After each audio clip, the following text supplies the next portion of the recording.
భార్యాభర్త ఇద్దరు, ఉప్పాల హారిక, హారిక గారి భర్త ఉప్పాల రాము, ఇద్దరు కూడా వెనక సీట్లో కూర్చుని ఉన్నారు. ముందు సీట్లో జిల్లా పరిషత్తులో ఉన్నటువంటి ప్రభుత్వ ఉద్యోగులు ఇద్దరు కూడా ముందు కూర్చుని ఒకటి కారు తోలుతున్నాడు, ఒక ఆయన ఫ్రంట్ సీట్లో కూర్చుని ఉన్నారు. ఇక ఎవరైతే కేసు పెట్టిన అక్కాయి సంగతి చెప్పాలంటే, ఆ అక్కాయి ఇక్కడ నుంచి లోకేష్ గారి డైరెక్షన్తో ఆవిడ ఎంత గొప్పగా నటించేస్తుందంటే, కొడాల నాని గారి ఫ్లెక్సులు ఎక్కి బరాబరా ఎక్కి మనం ఎక్కగలమా లేదా, మనం చెంపచ్చా చెంపకూడదా అనేది కూడా ఏమాత్రం కూడా లేకుండా ఆ బ్యానర్, కొడాల నాని గారి బ్యానర్లు లాగి చించే కార్యక్రమంలో ఆవిడకి మేకేదో తెగిందో లేకపోతే చెక్క తెగిందో వెంటనే కట్టుకుంది. వీటన్నిటికీ విజువల్స్ ఉన్నాయి. ఆవిడ బ్యానర్ ఎక్కి ఎగబాకి, బ్యానర్ మీదకి ఎగబాకి ఎక్కి అవి కోసేస్తున్నప్పుడు, అవి పీకేస్తున్నప్పుడు, ఆ పీకిన తర్వాత ఆ క్రమంలో దెబ్బ తగలటం, దానికి కట్టుకోవటం అన్నీ ఆఖరికి తెలుగుదేశం ఛానల్స్తో కూడా రికార్డ్ అయ్యి ఉంది. రికార్డ్ అయ్యి ఉన్న దాన్ని వాళ్ళ కారు వెనక సీట్లో కూర్చుని కారు గుద్దాడని చెప్పని కేసు కడతాం అంటే ఇంతకన్నా దగాకోరు ప్రభుత్వం, దివాలా కోరు ప్రభుత్వం, తప్పుడు కేసుల ప్రభుత్వం, సైకో ప్రభుత్వం ఎక్కడ ఉందా నన్ను ఇప్పటివరకు చరిత్రలో ఎక్కడా లేదు.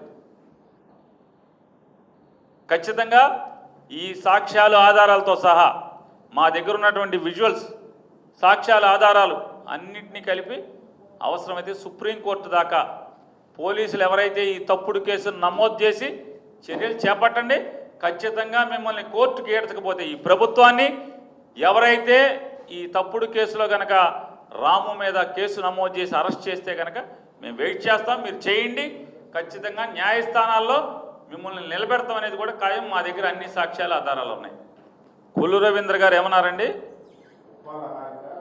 వేమిరెడ్డి ప్రశాంతి రెడ్డి గారు మహాతల్లి, ఉప్పాల హారిక గారు అంటే అగ్రవర్ణాలకు సంబంధించినటువంటి ఒక రెడ్డి కుటుంబాల్లో ఉన్నటువంటి ఒక జమీందారీ కుటుంబం, అత్యంత సంపదతో కూడినటువంటి సంపన్నురాలైనటువంటి వేమిరెడ్డి ప్రశాంతి రెడ్డి గారు మహాతల్లి. వెనుకబడి కులాలు మరీ ప్రత్యేకించి గౌడ కులంలో జన్మించి చదువుకుని చిన్న వయసులో అగ్రవర్ణాల ఆధిపత్యంలోనే ఇన్నేళ్లు నడుస్తున్నటువంటి కృష్ణా జిల్లా పరిషత్ పీఠం మీద జగన్మోహన్ రెడ్డి గారిచే కూర్చోబెట్టబడినటువంటి ఒక బీసీ మహిళ మహానటి. ఇది ఎవరు మాట్లాడుతున్నారయ్యా అంటే, మర్డర్ కేసులో ఇరుక్కుని దొరికిపోయి జైలుకి వెళ్ళి బీసీని మర్డర్ కేసులో పెడతారా, బీసీని జైల్లో వేస్తారా అనే లబా బోరున దొంగ ఏడుపులు ఏడ్చినటువంటి ప్రస్తుత మంత్రి, అప్పటి మాజీ మంత్రి ఇది మాట్లాడటం. ఎందుకు మాట్లాడతాడు ఆయన? ఎందుకు మాట్లాడతాడంటే, వేమిరెడ్డి ప్రశాంత్ రెడ్డి గారు అమ్మగారి యొక్క ఎలా మహాతల్లి అయిందంటే కొల్లు రవీంద్ర గారికి వాళ్ళ భర్త గారు చుట్టూ ఉండేటువంటి మనుషులు జిల్లాలో ఎవరిని కూడా, ఏ క్వార్ట్స్ మైన్ ఓనర్ని కూడా క్వార్ట్స్ని మైనింగ్ చేయనివ్వకుండా, ఎక్స్పోర్ట్ చేయనివ్వకుండా కేవలం ఎంపీ గారు అంటే ప్రశాంత్ రెడ్డి గారు వాళ్ళ కుటుంబం మాత్రమే ఎక్స్పోర్ట్ చేయాలి, మైనింగ్ వాళ్ళే చేయాలి. ఎవడు చేసినా ఆ క్వార్ట్స్ తెచ్చి వీళ్ళకే అమ్మాలి, వీళ్ళ ద్వారా ఎక్స్పోర్ట్ చేయాలి.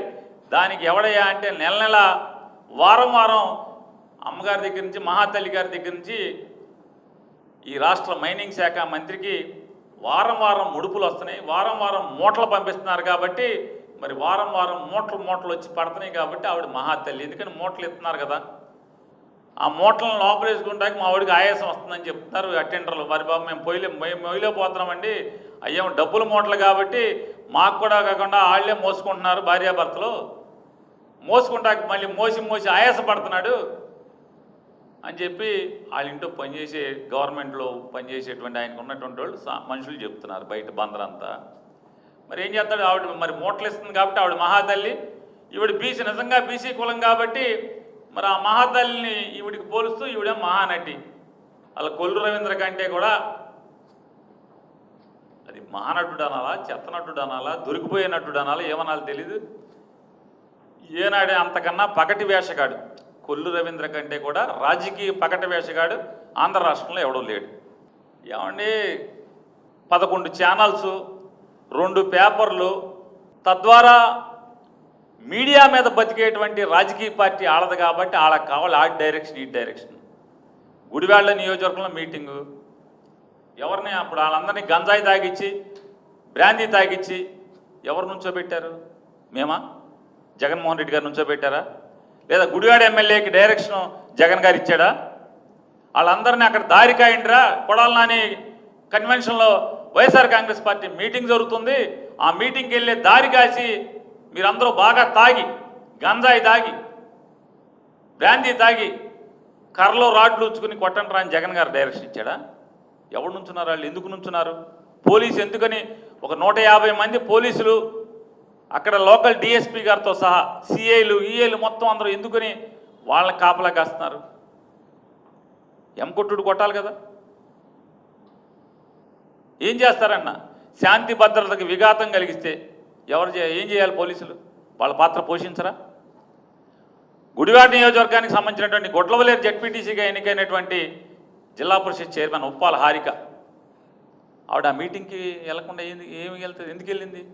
ఆవిడ ఆ నియోజకవర్గం ఆవిడ వెళ్ళకి ఎవరు వెళ్తారు? నేను కోల్ రవీంద్ర వెళ్తామేంటి? ఈ సందీప్ ప్రేలాపంలో రేపో మాపో మంత్రి పదవి పీకేస్తానని మొహమ్మద్ చెప్పాడు. ఆంధ్రజ్యోతి రాధాకృష్ణ గారు రాశాడు, అమ్మో అసలు ఈడు అవినీతి చల్లకుండా ఈడు ఆఫీసులో దోషేస్తున్నారని చెప్పని ఐటెంల మీద ఐటెంలు రాస్తే చివరికి సీఎం ఆఫీస్ వాళ్ళు నిన్ను పీకమంటావా, నీ దగ్గర నీ మూటలు మోస్తున్న ఓఎస్డీకి అంటే కలెక్షన్ లంచాలు కొడతా, నీ తరపున బేరాలాడి లంచాలు లాగుతున్న ఓఎస్డీని పీకుతావా అని చెప్పి డైరెక్ట్గా వాళ్ళే పీకి ఆర్డర్ చేతిలో పెట్టారు. ముందు ఓఎస్డీ గారిని పెట్టారు, రేపో మాపో ఈయన పీకి ఇతన్ని పీకి ఆర్డర్ చేతిలో పెడతారు. అంటే మంత్రి పదవి ఊడిపోతున్నటువంటి కాపాడుకునే సందీప్ ప్రేలాపంలో ఉచ్చం నీచం మర్చిపోయి మూటలప్పు చెబుతున్నాడు. ఆవిడేమో మహాతల్లి, సాటి కులస్త్రాలు, వెనకబడిన కులస్త్రాలు, బాగా నీకన్నా బాగా చదువుకుని దొంగ సర్టిఫికెట్లు కాకుండా కరస్పాండెన్స్ కోర్సులో దొంగ సర్టిఫికెట్లు కాకుండా నిజాయితీగా నికార్సుగా కాలేజీకి వెళ్ళి చదివినటువంటి ఆవిడ నీకు మహానటిలా కనపడుతుంది. సరే, ఈ రాష్ట్ర ప్రభుత్వం నడిపేటువంటిది 13 మాసాలుగా తప్పుడు కేసుల ప్రభుత్వం. ఇచ్చిన మాటలు కానీ ఎన్నికల హామీలు కానీ మేనిఫెస్టో కానీ ఈ రాష్ట్రానికి కావలసినటువంటి అభివృద్ధి కానీ వాళ్ళకి పట్టదు. కేవలం ఎర్ర బుక్కు పరిపాలన, ఎర్ర పుస్తకాల్లో ఏం రాసుకున్నారు, ఇంకా ఖాళీ పేజీలు ఉంటే కొత్తగా ఏమి రాయాలి, ఎవడి పేరు రాయాలి, వైఎస్ఆర్ కాంగ్రెస్ పార్టీలో ఎవడు క్రియాశీలకంగా ఉంటున్నాడు ఆ నెలలో ఈ కేసుల్లో ఇరికించాలి. ఎవడు భయపడతాడు ఈ కేసులకి? ఇవాళ వీళ్ళ అభివృద్ధి చెప్తున్నా అండి. రాజధాని విజయవాడ, కృష్ణా జిల్లా, వీళ్ళు పరిశ్రమలు స్థాపించేస్తున్నామని చెప్తున్నారు కదా. పరిశ్రమల శాఖకి కమిషనర్ లేడు.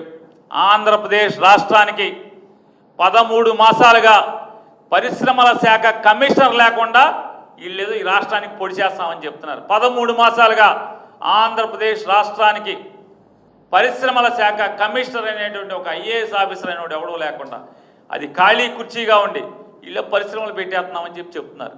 కాబట్టి ఇది ఒక దివాళాకోరు ప్రభుత్వం, తప్పుడు ప్రభుత్వం, దొంగ కేసులు తప్పుడు కేసుల ప్రభుత్వం, ఎర్ర బుక్కు ప్రభుత్వం.